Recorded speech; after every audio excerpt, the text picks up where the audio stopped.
السلام عليكم. النهارده هنعمل طريقة عمل الكبد والقوانص في البيت. طريقة سهلة وبسيطة، ويا ريت تتابع معانا الفيديو للآخر وتفعل زر الجرس وتشترك وتعمل لايك.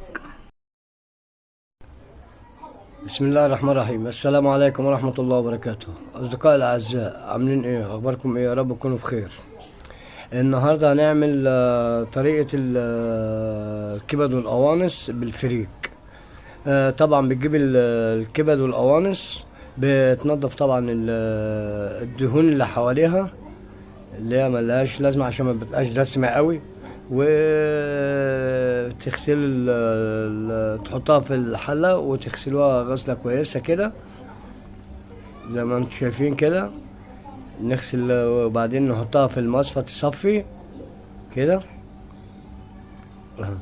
وننزل عليها ميه عشان تنزل كل الميه بتاعتها اللي هي الصفرة دي. تتغسل كويس كده لغايه ما تبيض وتبقى بيضه زي الشمع كده. واهو شوفوا المنظر اهي. بنجيب ليمونه ونعصرها عليها، نجيب ليمونه ونعصرها على الكبد والقوانص كده، ونجيب حوالي معلقه او معلقتين خل عشان نمنع الزفره منها، عشان ما كان فيها زفره ولا حاجه نمنع الزفره خالص. زي ما انتوا شفتوا كده بنعصر الليمونه وحطينا معلقتين خل ونقلب كويس جدا كده، نقلب خالص كده لغايه. وده الفريك نقعينه بتاع ساعه او ساعه وشويه، على سبيل يعني ايه لما تيجي تسويه يبقى مفلفل كده وكويس. ويتغسل الغسله متينه كده. هنا بنحط الحله على النار. اللهم صل على حضرة النبي. بنحط الحلة على النار ونحط فيها معلقتين سمنة وتقدح السمنة شوية، ونروح مقطعين البصلة زي بتاعت التقلية كده. ونقلبها ونسيبها شوية على النار لغاية ما تصفر، تاخد صفران كده بلمعان. زي ما انتم شايفين هتتابعوا معانا الفيديو، واللي يعجبه الفيديو طبعا بقى ما ينساش في الاشتراك والتعليق واللايك ويفعل زر الجرس عشان يوصلوا كل ما هو جديد من ان احنا بنعمله. والبصلة كده زي ما انتم شايفين بنقلبها كده عشان البصلة ما تلدعش، ما يبقاش فيها حتة سمرة وحتة لا، كلها تبقى لون واحد. اللهم صل على النبي. اهو بص البصلة كده اهي دخلت على صفران، وهي بتصفر كده نقلب وبتاع وحاجات من دي.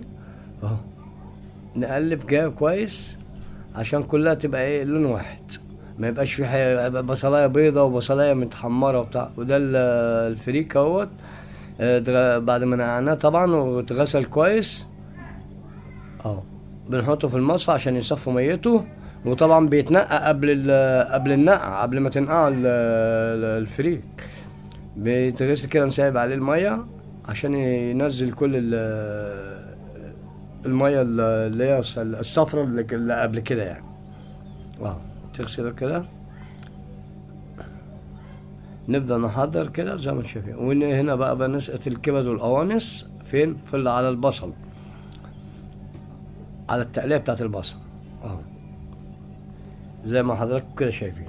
وبعدين نقلب بقى، نبدأ نقلب كده فيها عشان حتة الكبدة وحتة القناصة تشرب من البصلة، وتقلبها كويس كده.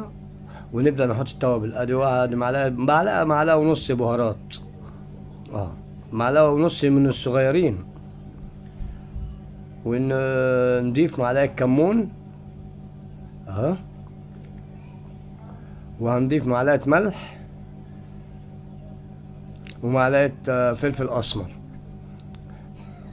ونبدأ بقى ايه نقلب بقى طبعا عشان ايه تتشوح كلها في قلب بعضيها، وايه تاكل من بعضيها كده وتشرب من بعضيها. نقلب كده زي ما انتم شايفين كده. وزي ما قلت لحضراتكم ما تنسوش اللي ما اشتركش في القناة ينزل يشترك في القناة. وهنا عشان نعمل فريك حاطين معلقتين سمن، وبعد طبعا الفريك ما يتصفى من ميته خالص، ونبدأ نقلب فيه كده زي ما انتم شايفين. ويا ريت زي ما قلت لحضراتكم كده، ما يعني اللي ما اشتركش في القناة يا ريت يشترك ويفعل زر الجرس واللايك والتعليق. هنبدأ نحط التوابل عليه، على الفريك اهو. معلقة بهارات، معلقة يعني معلقة ونص كده، او معلقة وربع يعني من المعلقة الصغيرة خالص. ومعلقة كمون،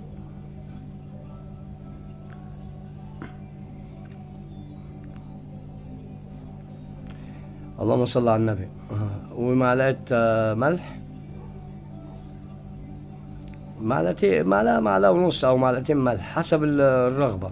ومعلقة فلفل اسمر زي ما انتم شايفين كده. ونبدأ نقلب فيه كده عشان يبقى مفلفل كده، وما يبقاش لاسع من تحت محمر، يبقى مجرمس كده ويبقى ناشف تحت السنان. ونبدأ نقلب كده اهو زي ما انتم شايفين. ننزل برضه تقليب كده على طول، عشان ما لا مؤاخذة ما يلزقش في أرضية الحلة، وما يبقاش يحمر ويتجرمس. هنا طبعا زي ما انتم شايفين كده الكبد والقوانص بتستوي، بتكمل يعني بتاكل في بعضيها كده في الغليان عشان تستوي، لان طبعا القناصة بتاخد سوا اكتر من الكبدة.